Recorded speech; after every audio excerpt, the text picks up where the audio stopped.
Eh bien, chers enfants, vous savez, pour bien se préparer à la première communion, eh bien, il y a plusieurs étapes. La première, eh bien, c'est de comprendre pourquoi Jésus est descendu sur terre pour venir nous sauver. C'est la première chose. Vous savez, les Juifs, peut-être parfois, ils espéraient d'avoir un prince, un roi qui vienne les libérer des Romains. Mais nous, si on attend Jésus, eh bien, c'est d'abord pour venir nous sauver. Donc ça, c'est la première partie. Mais la deuxième, eh bien, c'est que concrètement, pour venir nous sauver, Jésus a choisi un moyen un peu bizarre. C'est de mourir sur la croix. Vous savez, c'est en étendant ses mains sur la croix, tous les mérites, tout son sang qui va couler, va venir laver chacune de nos âmes. Vous savez, pendant la messe, quand il y a l'aspergesme, au début de la messe, il y a l'eau bénite qui vient nous laver, qui vient comme nous purifier. Et pendant le baptême, l'enfant reçoit de l'eau sur son front, ça veut dire qu'il va être lavé du péché originel. Il y a aussi le moyen de pouvoir être lavé de nos péchés, et c'est là où va être appliqué les mérites de Jésus-Christ sur la croix, c'est dans ce beau confessionnal. Dans ce beau confessionnal, il y a une petite grille, et de l'autre côté, il y a le prêtre.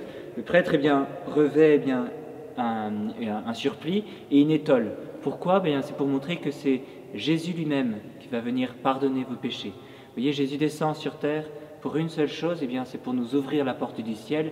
Mais pour nous ouvrir la porte du ciel, comment fait-il? Il va avoir besoin que nous venions aussi ouvrir notre cœur en demandant tout simplement pardon pour tous nos péchés. C'est le sacrement le plus important.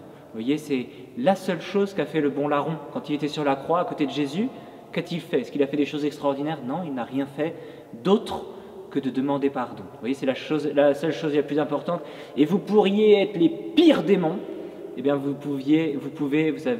sur terre bien sûr, et vous pourriez être les enfants les plus difficiles, vous savez qu'il suffit de bien demander pardon. Et vous pourriez bien sûr faire une belle communion, c'est-à-dire rentrer au ciel, si vous aviez ce souci de bien demander pardon. Alors pourquoi faut-il demander pardon à Jésus? Vous savez, mes chers enfants, pourquoi faut-il demander pardon à Jésus?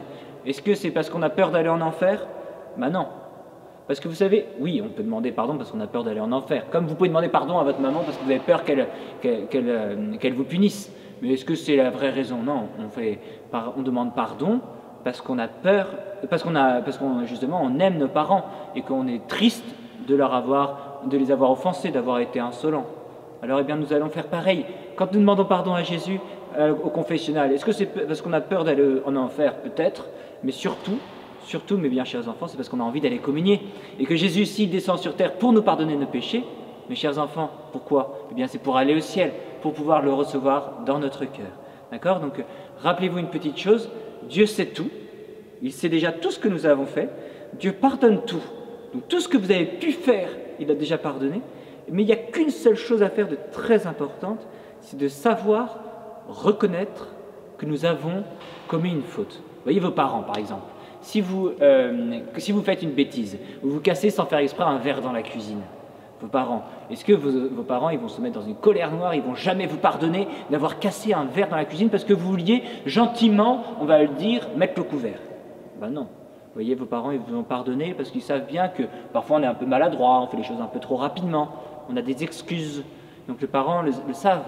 Mais ils demandent qu'une seule petite chose, c'est que leur pardon, même s'ils vous ont déjà pardonné au fond de leur cœur, que ce pardon, vous veniez le demander. Jésus, c'est pareil. Vous voyez, il sait bien ce que nous avons fait. Il sait bien aussi que nous avons des raisons de l'avoir fait. Nous n'avons pas toujours été très sages.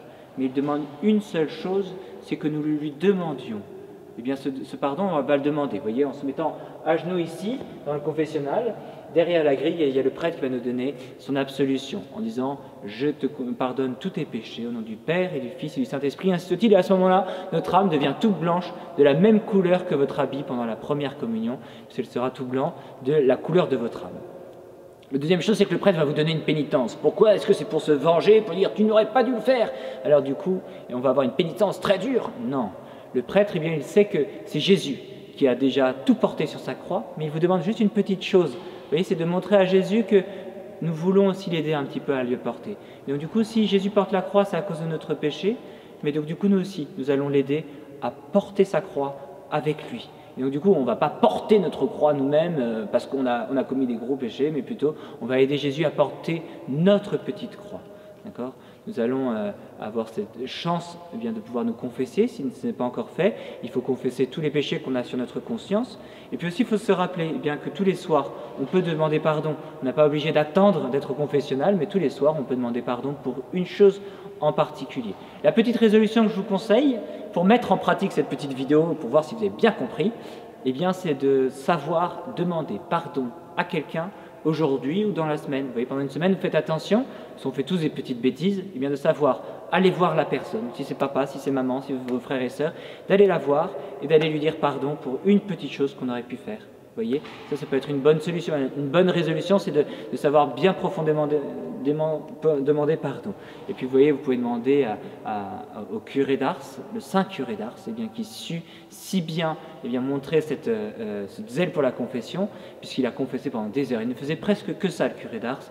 Il confessait pendant des heures, et il y avait des gens qui venaient de la France entière pour recevoir ses conseils. Vous allez pouvoir lui demander de prier pour nous, puisque c'est le saint patron des curés, des confesseurs aussi. Alors, mes bien chers enfants, la première chose à considérer, c'est bien sûr que Jésus vient nous voir, il descend, mais pourquoi? Pour nous laver du péché. Que faut-il faire pendant la confession? Demander pardon, s'accuser de ses péchés, de bien les dire, et après il y a la petite pénitence à faire. C'est pas grand-chose, et à ce moment-là, notre cœur est tout lavé. Il faut se confesser au moins une fois par an, mais c'est bien d'essayer de se confesser tous les mois. Donc du coup, on peut prendre cette petite résolution pour pouvoir avoir son cœur qui est tout pur. Et après, une fois que notre cœur est pur, il est prêt à recevoir l'Eucharistie, il va pouvoir recevoir notre Eucharistie. Donc ça, on verra ça à la fin.